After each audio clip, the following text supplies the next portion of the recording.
नमस्कार मित्रांनो, सर्वप्रथम सर्वांना मनापासून धन्यवाद. आता दिवाळी तर झाली, आता पुढे काय? आपल्याला माहिती आहे आपण लकी ड्रॉज काढलेत. ज्यांनी इन्व्हेस्टमेंट केली या पूर्ण महिन्याभरात त्यांच्यासाठी आपण लकी ड्रॉ काढू. मित्रांनो, आपण जी सुरुवात केली ती 3% झाली, त्याच्यानंतर 5%, त्याच्यानंतर 10%वर आलो. हे सर्व शक्य झालं तुमच्यामुळे शक्य झालं. तुमचा जो कॉन्फिडन्स बघून आपण एक डिसिजन घेतलेला आहे आणि ह्या डिसिजनमध्ये तुमचा सहभाग माझ्यासाठी खूप महत्त्वाचा आहे. डिसिजन कुठला? तर आपल्याला आता मंथली जे आपण पे आउट करतोय ते तर चालूच राहणार आहे. आपण हे सुरू केलेलं लायबिलिटी क्लिअर करण्यासाठी. परंतु इन्व्हेस्टमेंट कोणी केली? ज्यांना 1 टाइम 2 टाइम 3 टाइम मिळालेत अशा लोकांनी इन्व्हेस्टमेंट केली आणि ते लोक महिन्याला 5% घेऊन जात आहेत. मित्रांनो, आज सर्वात महत्त्वाची गोष्ट आहे, हा जो तुमचा कॉन्फिडन्स आहे, म्हणजे आपल्यावर कोर्ट कचेरी मॅटर चालू असताना सुद्धा तुम्ही आम्हाला जो विश्वास दाखवलात त्याच्यामुळेच आपण 17 महिने पे आउट देऊ शकलो. आणि म्हणूनच आपण दादरच्या ऑफिसमधून आपल्याशी बोलत आहोत. हे दादरचं ऑफिस आपल्यासाठी सुरू केलेलं आहे. आता नेक्स्ट स्टेप काय? नेक्स्ट स्टेप ही आहे, ज्यांना आपलं पे आउट चाललं आहे त्यांनी एकच काम करावं. काय करावं? त्यांनी स्वतःकडे एक एक्सेल शीट बनवावी. जसं आम्ही स्वतःकडे बँक स्टेटमेंट मागवतोय आपले, तसे त्यांनी स्वतःची एक बँक स्टेटमेंट बनवावी स्वतःची एक्सेल शीटमध्ये. म्हणजे समजा मी 2012मध्ये काही XYZ अमाऊंट इन्व्हेस्ट केली आहे आणि 2012 पासून मी XYZ अमाऊंट रेग्युलर घेतो आहे किंवा नाही घेत आहे, जे काय असेल ते. एका साईडला इन्व्हेस्टमेंट केलेली अमाऊंट आणि एका साईडला घेतलेली अमाऊंट, असं करत करत आता प्रोगेनमध्ये तुम्ही जे 15% टाकले ती पण त्यात ॲडिशन करून तुम्हाला आतापर्यंत जे मिळालेली रिटर्न्स हे सगळं एका एक्सेल शीटवर बनवा. जर बनवता येत नसेल तर आम्ही तुम्हाला त्याबद्दल गाईड करू. हे कशासाठी? कारण आपल्याला आता पुढच्या स्टेप्सला जायचं आहे. पुढची स्टेप्स काय असणार आहे?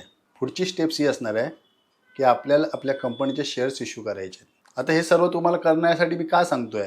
माझा उद्देश हा आहे, ज्याला 1 लाखाचे 10 लाख मिळालेत, 1 लाखाचे 5 लाख मिळालेत, 1 लाखाचे 2 लाख मिळालेत, व्हॉटेवर, त्यांनी जे 15% टाकलेत किंवा 20% टाकलेत त्याच्याप्रमाणे त्यांना जे काय आतापर्यंत रिटर्न मिळालेत. म्हणजे समजा एखाद्याने 1 लाखाचे 15,000 टाकलेत, त्या 15,000चे त्याला 6 महिने मिळाले, 7 महिने मिळाले, म्हणजे 5-5 हजाराप्रमाणे त्यांनी 30,000 मिळालेत.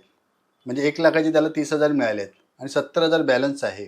तर त्या 70,000साठी त्याने महिन्याला घ्यायचं स्टॉप करावं. सर्वांना सांगत नाही, ज्यांना शक्य असेल त्यांनी. त्यांच्यासाठी आपण 3 वर्षाची शेअर सर्टिफिकेट इश्यू करणार आहोत. म्हणजे जेणेकरून 3 वर्षांनी त्या व्यक्तीला 70,000चे 3 लाख मिळू शकतील, 2 लाख मिळू शकतील, 5 लाख रुपये मिळू शकतील किंवा 10 लाख रुपये सुद्धा मिळू शकतील. डिपेंड्स अपॉन त्यावेळी शेअरची व्हॅल्यू काय असेल ती. मान्य आहे, आपण लगेच काय 3 वर्षांनी मार्केटमध्ये लिस्ट व्हायला जात नाही आहोत. परंतु आपल्या प्रायव्हेट इक्विटीची काही ना काहीतरी व्हॅल्यू असणार आहे आणि आता हे आपल्याला करणं गरजेचं आहे. कारण आपल्याला मंथली पे आउट स्टॉप करून त्यांना आपण 3 वर्षासाठी लॉक करणार आहोत. मिनिमम 3 वर्षासाठी लॉक केलं याचा अर्थ असा नव्हे की ते वर्षाने काढू शकत नाहीत किंवा 2 वर्षांनी काढू शकत नाहीत. ते 2 वर्षांनी शेअर्स विकू शकतात. ते जे 70,000 असतील, 80,000 असतील, त्याप्रमाणे त्यांचे पैसे त्यांना त्यावेळी जे काही रिटर्न्स असतील ते मिळतील. परंतु मिनिमम 3 वर्ष त्यांनी ठेवता येतील अशा लोकांनी इंटरेस्ट दाखवावा अशी मी सर्वांना विनंती करतोय. जेणेकरून आपल्याला पुढची स्टेप्स, म्हणजे आज जे मंथली पे आउटवर फोकस करावं लागतंय, दर महिन्याला टेन्शन घेऊन फिरावं लागतंय, कारण आपल्याकडे नवीन इन्व्हेस्टमेंट आणणं, आता याच्यावर आपल्याला फोकस करायचं आहे. नवीन फ्लो चालू करणं याच्यावर फोकस करायचं आहे. त्याच्यासाठी मी हा डिसिजन घेतलेला आहे. ज्यांना शक्य आहे त्यांनी त्यांची इन्व्हेस्टमेंट अमाऊंट 3 वर्षासाठी लॉक करावी. ह्या महिन्याभरामध्ये किती इन्व्हेस्टर आपल्याकडे तयार होत आहेत त्या हिशोबाने आपण त्यांना शेअर सर्टिफिकेट इश्यू करू. आपलं भागभांडवल वाढवू, ROCला वाढवावं लागतं, त्याप्रमाणे त्यांना शेअर सर्टिफिकेट इश्यू करू. जानेवारी 2024 पासून कॅल्क्युलेशन केलं जाईल 3 वर्षासाठी. 1 महिना पण त्याच्यात तुमचं ॲडिशनल होऊन जाईल. म्हणजे आपल्याला एक डिसिजन घेता येईल.